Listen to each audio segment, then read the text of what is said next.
Friends, இதுக்கு முன்னாடி ரீசெண்டாக ஒரு வீடியோ போட்டிருந்தேன். இந்த ஜெயராஜ் பென்னிஸ் கேஸை பற்றி தீர்ப்பு வந்திருந்தல, அதை பற்றி தான் நான் போட்டிருந்தேன் ஃப்ரெண்ட்ஸ்.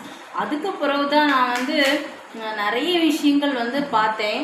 5 வருஷத்துக்கு முன்னாடி உள்ள வீடியோ எல்லாமே எனக்கு ரெக்கமெண்ட் ஆகி வந்துட்டே இருந்துச்சு யூடியூப்பில்.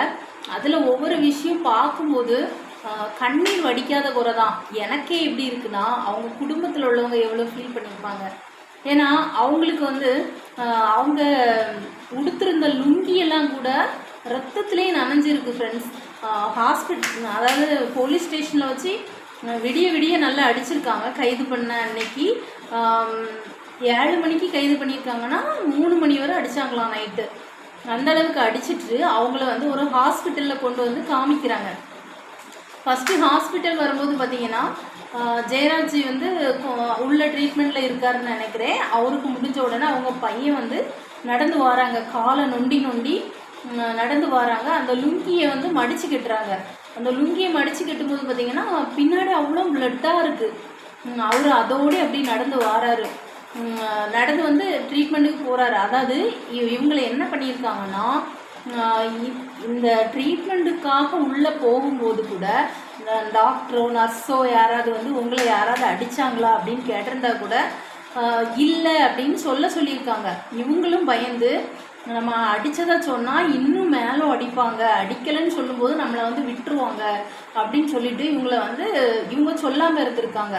அந்த அடிகளெல்லாம் வாங்கிக்கிட்டு. அது மட்டும் இல்லை ஃப்ரெண்ட்ஸ், அங்கே அடிக்கக்கூடிய இடத்துலலாம் என்ன பண்ணியிருக்காங்கன்னா, கொஞ்ச நேரம் அடிப்பாங்களாம், ஒரு 10 நிமிஷம் கேப் விடுவாங்களாம். அவங்களுக்கு டயர்டாகும் போது அவங்க வெளியே போயிட்டு வருவாங்களாம், பழையபடி அடிப்பாங்களாம். அந்த மாதிரி அவங்கள ரொம்ப டார்ச்சர் பண்ணியிருக்காங்க.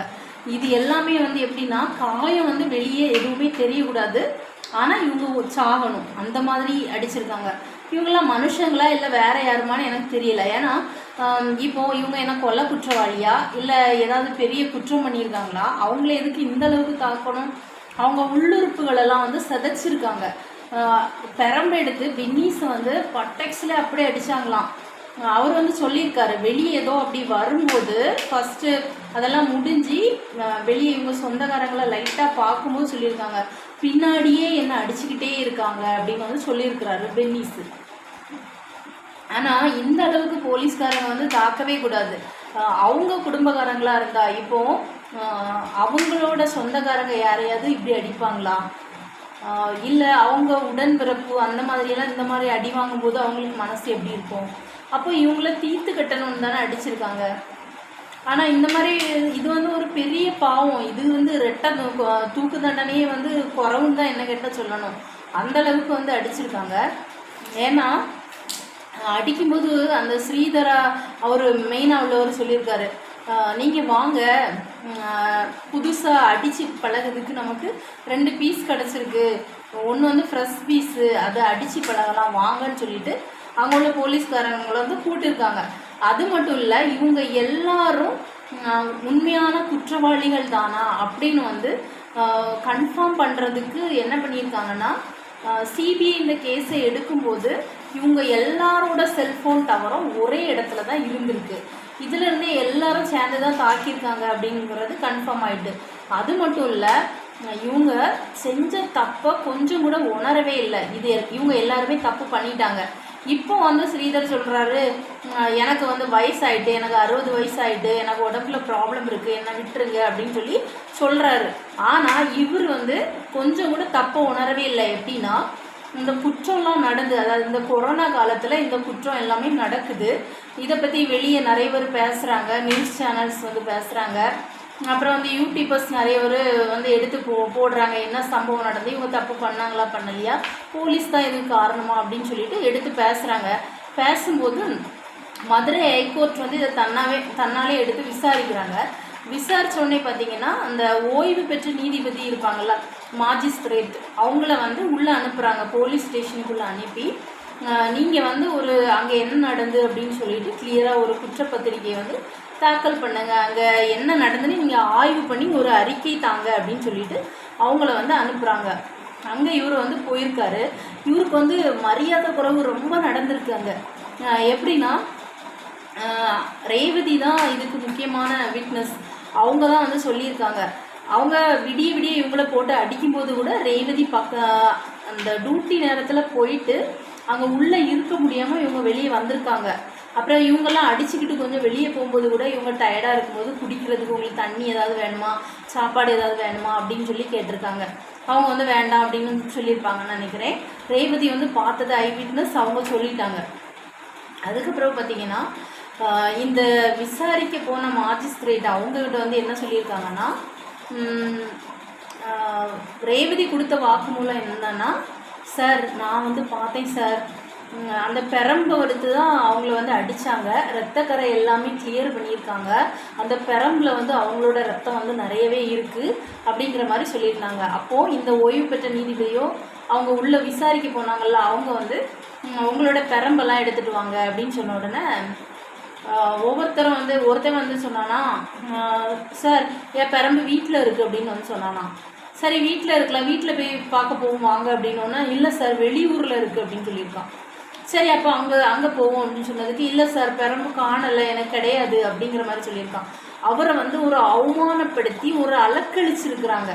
அது மட்டும் இல்லை, இன்னொருத்தவங்க வந்து பெரம்பை கொடுக்கும்போது, இந்த ஸ்ரீதர் பெரம்பா என்னான்னு தெரில, அதை கொடுக்கும்போது அந்த பின்னாடி அவருக்கு பின்னாடி போய் நின்றுட்டு நீ ஒன்றும் கிழிக்க முடியாது அப்படின்னு சொல்லி தான் அந்த பெரம்பை வந்து கொடுத்தாங்களாம். அது மட்டும் இல்லை, இன்னொருத்தட்ட பெரம்பை கேட்கும்போது, இன்னொரு போலீஸ்காரன்ட்ட பெரம்பை கேட்கும்போது அவர் செவுறு ஏறி குதித்து ஓடிட்டாராம். இது எல்லாமே பார்த்தீங்கன்னா இந்த விசாரணை நடத்த போன இவரை வந்து ரொம்ப அவமானப்படுத்துகிற மாதிரி பண்ணியிருக்காங்க. இது எல்லாத்தையுமே அவர் வந்து ஒரு அறிக்கையாக எழுதிட்டார். அது ஒன்று. அது மட்டும் இல்லை, இவர் வந்து வெளியே அந்த ஸ்ரீதர் வந்து அந்த விசாரணைக்கெல்லாம் அதாவது கோர்ட்டுக்கு வெளியெல்லாம் நிற்பாங்கல்ல, அந்த இடத்துல வந்து பார்த்தீங்கன்னா அவங்க கொஞ்சம் வெளியே வரும்போது சொல்லியிருக்கிறாராம், இந்த 38 லட்சத்தை என் ஒய்ஃப்கிட்ட கொண்டு கொடுத்துரு அப்படிங்கிற மாதிரி சொல்லியிருக்கிறாரு அந்த கேஸில். இதெல்லாம் கேட்டுட்டு இருந்த இந்த ஜெயராஜோட ஒய்ஃபு அவங்க ஃபேமிலியெல்லாம் இதை பார்த்தோன்னே என்ன சொல்லியிருக்காங்கன்னா, இனி இந்த கேஸை வந்து கலைச்சிருவாங்க, நாங்களே வந்து பாவம், நாங்கள் எப்படி இந்த கேஸை நடத்துதுன்னு தெரியல, இந்த நீதித்துறையை தான் நாங்கள் நம்பி இருக்கோம் அப்படின்னு சொல்லிட்டு அவங்க வந்து ஒரு மனு எழுதி போட்டுட்டாங்க நீதிமன்றத்துக்கு. இது எல்லாமே இந்த மக்களோட சப்போர்ட்டு, இந்த சோசியல் மீடியாவோட சப்போர்ட்டு, அங்கே என்ன நடந்துன்னு வெளியே வந்தது எல்லாமே பார்த்திங்கன்னா இந்த மக்களோட ஒரு போராட்டத்தினால தான் அவங்களுக்கு இந்த நீதியே கிடச்சிருக்கு. கண்டிப்பாக இவங்க வந்து மேல் கோர்ட்டு எந்த மாதிரி போனாலும் இந்த இதிலேருந்து இவங்க தப்பிக்கவே கூடாது. ஏன்னா தப்பிக்கக்கூடாதுன்னு மத்திய அரசும் சொல்லியிருக்காங்க. மத்திய அரசுக்கிட்ட இது எல்லாத்தையுமே சப்மிட் பண்ணணும்னா அவங்களே சொல்லிட்டாங்க, என்ன தண்டனை கொடுக்க முடியுமோ, ரொம்ப பெரிய தண்டனை என்ன கொடுக்க முடியுமோ அதை கொடுத்துருங்க அப்படின்னு சொல்லிட்டாங்க. தமிழக அரசும் அதான் சொல்லியிருக்காங்க. ஆனால் இன்னும் இவங்க அப்பீல் பண்ணுவாங்களாம். அப்பீல் பண்ணி இவங்களுக்கு தண்டனை குறைப்பு நடக்குமா என்னன்னு தெரியல. மனுஷங்க எல்லாருமே ஒன்று தான். இப்போது நம்ம வந்து நான் ஹவுஸ் ஒய்ஃபாக இருக்கிறேன், இல்லை எனக்கு ஒரு வேலை கிடச்சிருந்தா நான் நல்லா படித்து ஒரு வேலைக்கு ஒரு போலீஸ் வேலைக்கு போயிருந்தேன்னா நான் ஒரு போலீஸ். அதுக்காக நான் மக்களை என்ன வேணாலும் பண்ணலாம், தப்பு பண்ணாதவனை போய் கேஸ் போட்டு உள்ளே தள்ளிடலாம். இந்த மாதிரிலாம் பண்ணுறது பெரிய பாவம் இல்லை. அதாவது மக்களுக்கு நல்லது செய்ய அவங்களோட கடமையை நிறைவேற்றுறதுக்கும் மக்களுக்கு பாதுகாப்பு கொடுக்கறதுக்கும் ஒருத்தன் தப்பு பண்ணுறானா அவனை திருந்தி வாழ வைக்கிறதுக்கு தான் போலீஸ். மக்களை வந்து தப்பு பண்ணாங்கன்னா அவங்களுக்கு திருத்தணும். இவங்களை வந்து அடித்து கொடுமைப்படுத்தி கொல்லக்கூடாது. அதுக்கு யாருமே இவங்களுக்கு அதிகாரம் கொடுக்கல. இவங்களையும் தட்டி கேட்குறதுக்கு இதே மாதிரி பல சம்பவங்கள் உள்ள நடக்கலாம். அதே மாதிரி போலீஸ்லேயும் வந்து நல்ல போலீஸும் இருக்கிறாங்க, இந்த மாதிரி போலீஸும் இருக்கிறாங்க. ஆனால் இந்த மாதிரி இருக்கவங்களாம் இனி பயப்படணும். இந்த மரணத்தை பார்த்து அவங்க வந்து பயப்படணும். இந்த சம்பவம் வந்து அவங்களுக்கு வந்து ஒரு பாடமாக இருக்கும். இனி இந்த மாதிரி ஒரு தப்புமே பண்ணாத ஒரு மக்களை வந்து இந்த போலீஸ் கை வைக்கும்போது ஐயோ இவன் குற்றம் பண்ணலை, இவனை வந்து ஏதாவது பண்ணால் நம்மளுக்கு ஆப்படிச்சிருவாங்க அப்படின்னு சொல்லி பயப்படணும். இப்போ கூட பார்த்திங்கன்னா ஒருத்தர் கல் இறக்குனதுக்காக காலில் சுட்டிருக்காரு. அவருக்கு இது தேவையில்லாத வேற. என்ன சொல்ல, இந்த மாதிரி போலீஸ்கள் நிறைய இருக்க தான் செய்யாங்க. உண்மையாக இருக்கணும், பொய்யா மக்கள் இந்த மாதிரி எதுவுமே பண்ணக்கூடாது. இந்த சமூக ஊடகங்கள் வந்ததுக்கப்புறம் தான் இந்த மாதிரி விஷயங்கள்லாம் வெளிச்சத்துக்கு வந்திருக்கு. இந்த வீடியோ பற்றி நீங்கள் என்ன நினைக்கிறீங்க அப்படின்னு கமெண்ட் பண்ணுங்கள் ஃப்ரெண்ட்ஸ். இந்த வீடியோ பிடிச்சிருந்தா ஒரு லைக் பண்ணுங்கள் ஃப்ரெண்ட்ஸ். பாய்.